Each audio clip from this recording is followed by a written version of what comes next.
Welcome to How to Cook That. I'm Reardon, and today we're making this beautiful dessert with a crispy base, an almond de cuisse, mocha cremeux, and mascarpone cream, and then a chocolate decoration on top. Now you can make this whole dessert or you can make just one element of it. They all taste good.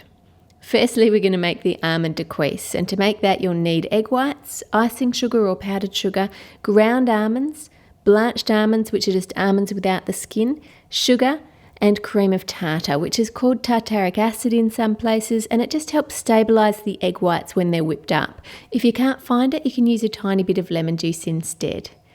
Add your sugar into your egg whites and whip them on high speed, and all of the recipe quantities that you'll need to make this are on the website howtocookthat.net in grams and ounces and cups and all the different things that you need. You'll know that your egg whites are done once you have soft peaks, and you can turn the bowl upside down without it falling out.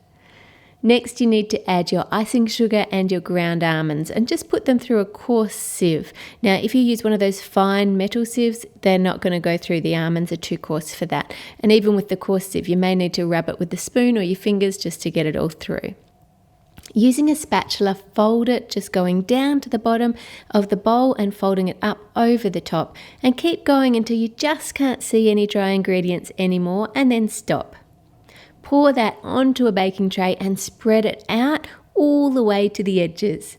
Then roughly chop your almonds. They don't have to be tiny, just cut them into small chunks and then sprinkle them evenly over the top so that you've got some all evenly on all the slices. Then place that in the oven for about 15 minutes or until it's browned and cooked through. Now for our crispy base. This is so yummy. All you need is milk chocolate, and I'm using crushed crepe dentelle. They're crunchy and super thin, almost like a pancake, and they're rolled up, but they're very crispy. They taste like wafer cones. So you could just break some of those up or use rice bubbles instead, anything that's crispy. Melt your chocolate either in the microwave or over a bain-marie, and then add the crepe dentelle and mix together really well. Then tip it out onto a sheet of non-stick baking paper, and you want to keep spreading it out and spread it out until you've got a rectangle in about the same size as the tin you baked your de cuisse in. Then add a sheet of baking paper on top of that and roll on it gently. You don't want to completely squash it, you just want to level it out, and then peel off the baking paper. Once your de cuisse is cooled, roll a rolling pin gently over the top to level that too, and then slide it onto a flat tray and use that tray to transfer it onto your base. Just line up one edge and pull the baking paper back under the tray so it slides off easy. Place a rectangle frame over the top, cutting the edge so you can push it right down to the tray. Now, if you don't have a rectangle frame, you can make this next cremeux layer in a lined baking tray, the one that you made the de cuisse in, and after it's set, you can put it on top, just like we did with the de cuisse layer. To make your mocha cremeux, put your chocolate in a bowl with a sieve over the top, measure out your sugar, egg yolks, cream, and coffee beans. Now, you can use instant coffee powder if you prefer.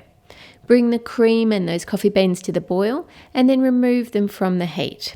While that flavour is infusing into the cream, add the sugar into your egg yolks and just whisk that with a fork until they're well combined. Now add some of the coffee cream and whisk it in, and then add that mixture back into the pan. Return it to the heat, and now you want to bring this up to 186 degrees F, which doesn't take long. You can use a candy thermometer, or if you just keep stirring it and tip your pan, and as soon as you start to see some yolk sticking to the bottom like it is here, it's ready. Pour it through a sieve onto the chocolate, and the sieve will get out the coffee beans and any little bits of egg yolk. Stir the mixture until it's smooth. Now this cremeux just tastes amazing, so if you want to make something simple, just make this element and just pour it into glasses to set. Pour the cremeux into the frame, and then that whole thing is going to go in the freezer overnight to make it easy for us to cut it. Now for our chocolate decorations. Temper some milk chocolate and spread it out on some acetate or some foil, and then give it a shake just to smooth it and get rid of any air bubbles. Leave it at room temperature for a few minutes, and once it is set firm but it's not hard and crisp yet, cut out circles and then cut out a smaller circle to one side of those, and keep doing that until you've used up all of the space on your chocolate. Put a little dot of chocolate onto the thin side and add a coffee bean, and then gently brush on some gold luster dust, which is edible and you can get it at cake decorating stores. For the mascarpone cream, this bit's really easy. Just add the sugar to the mascarpone and mix it through. You can also add some vanilla there if you'd like. Then place that into a piping bag that's fitted with a round piping tip. Remove the frame from your frozen cremeux. Now, using a sharp knife, shave a tiny amount off each side to neaten them all up. And now use that same hot, sharp knife to cut slices of the dessert. Now, it's a good idea to measure with a ruler where you're going to cut so that they all come out the same size. Then cut each one of those in half. Pipe dots of your mascarpone cream neatly along one edge and then add one of your chocolate circles.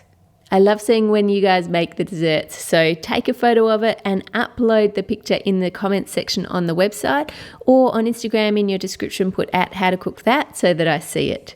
Subscribe to How to Cook That for more cakes, chocolates and desserts. Click here to go through to the channel and see more crazy sweet creations. Here for last week's giant Ferrero Rocher recipe and here for the website. And all of those links are in the description below. Have a great week and I'll see you on Friday.